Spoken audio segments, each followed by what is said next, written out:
Nata isang pagtitipon. Pag tinawag nating pagtitipon, may nagaganap na handaan. At kaninong bahay iyon? Sabihin na natin na ang bahay na iyon ay kay Kapitan Tiago. Si Kapitan Tiago ay kilala bilang bukas sa lahat. Pero tandaan nyo mga klase, higit sa lahat, mas bukas ang kanyang bahay doon sa pamahalaang Kastila at sa mga praile. Ngayon, sa pagtitipon na yan, ang tanging tagatanggap ng kanyang bisita ay si Tia Isabel. Si Tia Isabel, kung ating mababalikan, siya yung nag-alaga kay Maria Clara. Sa pagkakataon ngayon, si Tia Isabel ang aligaga, kumbaga, busy sa pagtanggap ng mga panauhin kasi ang bahay ni Kapitan Tiago ay may handaan. Mapapansin kung ilalarawan natin ang bahay niya, maningning. Ibig sabihin ng maningning, nako, napakasigla ng mga magarbo ang kanyang handaan kasi nga may mga sinasabi o katungkulan ang mga panauhin. At sino yung mga panauhin na yon? Natural, ang mga praile. Siyempre, hindi mawawala si Padre Damaso. Kung si Tia Isabel abalang-abala sa mga panauhin para walang masabi, ang gagawin naman natin sa loob ng bahay ni Kapitan Tiago, may kanyang-kanyang pulutong ito. So, ano-ano yung mga pulutong na to? Like for example, ito ang pangkat ng mga lalaki, ng mga lalaki, ng mga lalaki, at ng mga babae.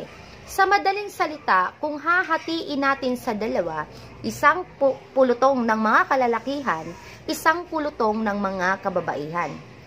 Makikita dito at malinaw na sa isang pagtitipon, hiwalay ang mga lalaki sa mga babae. Ano ang ipinapakita nito? Nung unang panahon, hindi pwedeng magkasama ang lalaki sa babae. At dahil ito ay pulutong ng mga kababaihan, ito sila ay tahimik. Bakit kaya tahimik ang mga babae? Kasi mga anakers, no? Ang mga babae noon ay tinaguriang mga Maria Clara. Kaya normal sa kanila ang tahimik. Samantala, sa pulutong ng mga lalaki, kung bibigyan natin ng isa, gawin nating iisa to. Ito ay maingay. Bakit kaya maingay? Kasi sa pulutong na ito, ang mga nandito ay ang mga praile. Sino-sino yung mga praile? Katulad ni Padre Damaso, Padre Sibayla, Teniente Guevara, at marami pang iba. Sa madaling salita, ang pulutong na ito ay may katungkulan sa pamahalaan at makapangyarihan. Naging mainit ang usapan sa pulutong na ito. Bakit kaya? Kasi sa katauhan ni Padre Damaso at ng iba pa. Sino ang pumalit kay Padre Damaso? Si Padre Sibayla. Sino ang naniniktik at nagtatanong lagi kay Padre Damaso sa usapan na to? Si Padre Salve pala ang pumalit kay Padre Damaso. Ang naniniktik, si Padre Sibayla. Ngayon, sa papaanong paraan, bakit agaw atensyon ang pulutong na ito? Isa-isahin natin. Tara, para higit nating mabigyan at malinaw at malaki ang ating susulatan, buburahin natin ngayon. So, katulad ng sabi ko kanina, may dalawang pulutong. Hatiin na lang natin sa dalawa. Sa babae at sa lalaki. Dito, nandito si Padre Damaso, si Padre Salve, si Padre Sibayla. Iba pang mga panauhin na may katungkulan sa pamahalaan at makapangyarihan. Si Teniente Guevara at iba pa. Yan. Ngayon, nangingibabaw, sa mainit ang usapan dito nangingibabaw ang boses ni Padre Damaso. Tandaan nyo mga klase na si Padre Damaso ay hindi magpapatalo.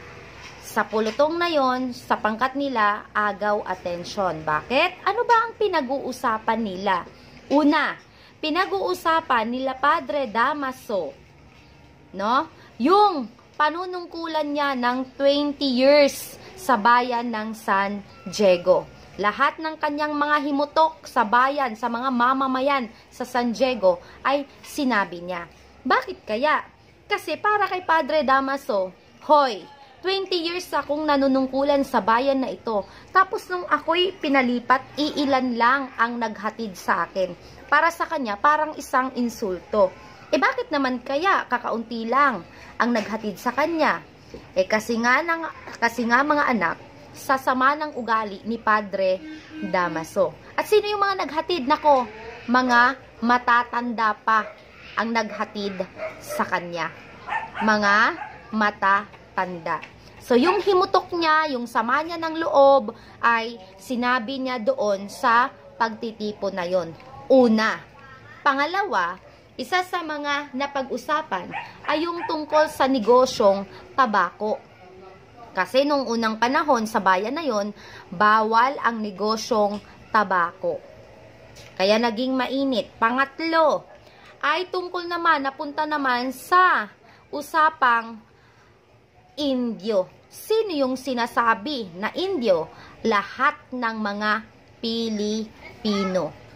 Sino ang nagsalita na ang mga Pilipino ay Indio? Tandaan nyo anak na si Padre Damaso. Talagang makikita natin dito na para kay Padre Damaso, ang mga Indio daw ay walang utang na loob. Kasi nga, hinanakit niya doon sa ginawa niya. Ano pa, saan pa napunta ang kanilang usapan at napakainit tungkol sa pagpapahukay. Ano yung hinukay? Pagpapahukay ng bangkay. Ayan. Sino yung bangkay na pinahukay? Ito, ang bangkay na ito ay si Don Rafael Ibarra, ang ama ni Crisostomo Ibarra. Galit na galit si Padre Damaso. Bakit siya galit? Kasi nga tandaan nyo mga anak na para kay Padre Damaso, siya ang pinaka makapangyarihan.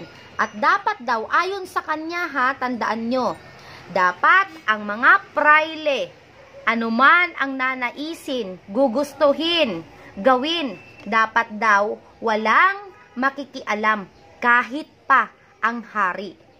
O makita mo kung gaano kagaspang, mapagmataas na ugali si Padre Damaso.